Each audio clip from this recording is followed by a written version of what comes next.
Go Cycle Christchurch, Connie Christensen. No. Canterbury Rams, Caleb Harrison. Are we a little bit ahead of time? Well, I suggest that we. Oh, what are we going to do then? Because Spokes.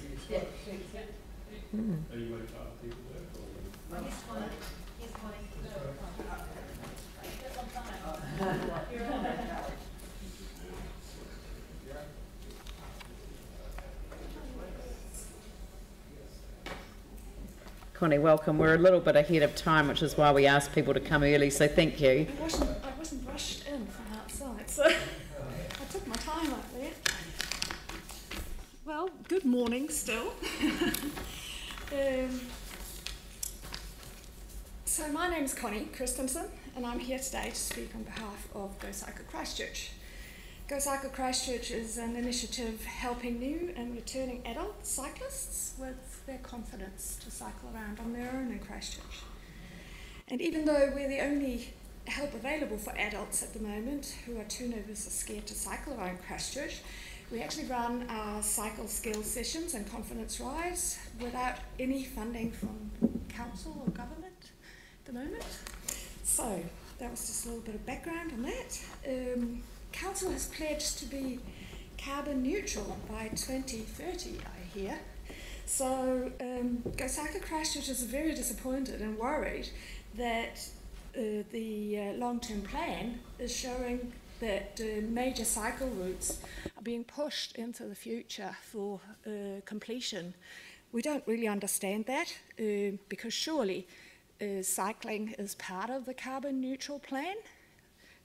So we are urging you that you actually go ahead with that, especially when we are just starting to see an increase in interest from the very large group that is the interested but concerned adults in the population. These people will need the separated cycleways to be able to see themselves getting from A to B on a bike instead of continuing to driving their cars. So the major cycle routes are crucial for actually continuing the trend that we are just starting to see, which is very encouraging.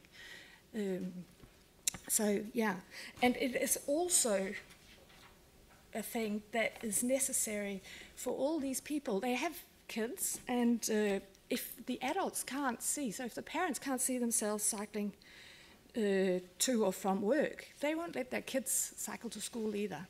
So the major cycle routes are a crucial part of this, and providing safer cycle routes.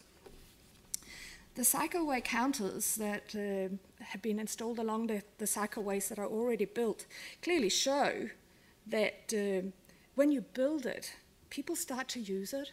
So again, please, please, please, get the remaining major cycle routes built faster rather than slower.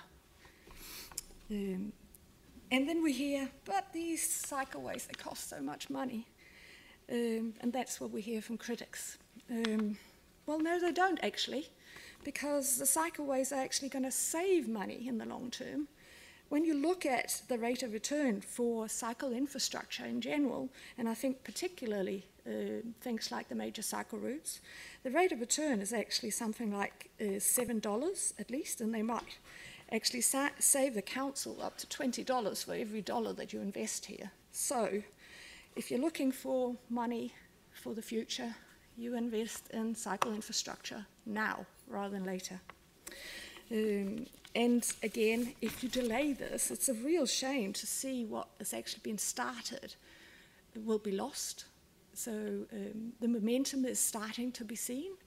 We just need to keep it going. You can't just let it happen on its own. It won't happen on its own. It will take forever, and you'll lose the momentum. So also the money that has already been invested will actually lose its worth. So that's another thing. So if we put this into perspective, again, what I said, this means that, say, if the council was to put $1 million aside for cycle infrastructure, in the long term, they would actually have at least 7 million available to put into public health, community facilities, public art, resurfacing roads or other things that could maybe achieve the carbon neutral that you have set a plan for 2030. The fact is that investing in major cycle routes also mean local improvements to underground utilities, which get repaired and upgraded as part of building the cycleways. This is also the case with improved pedestrian crossings and sidewalks, enabling even more safe journeys on foot and by bike. So it's not just for the people who choose or might be choosing to cycle, it's actually also to get more people out walking shorter distances. We think at Go Cycle Christchurch that the council could actually improve how they inform the community about these additional improvements to get more people on board what it is that you're trying to achieve here for everyone in the city, no matter whether you choose to cycle or not.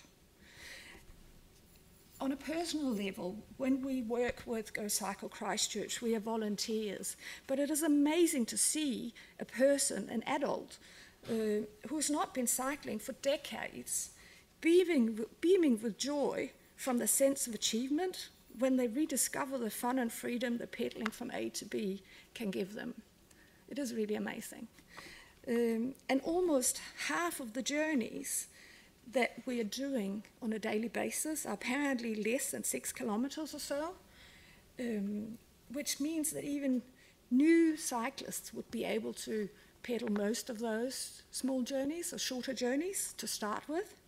So the potential for pedaling in Christchurch is huge, and especially with the flat environment that we have.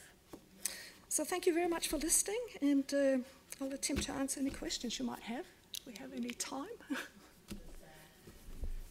Does anyone have any questions?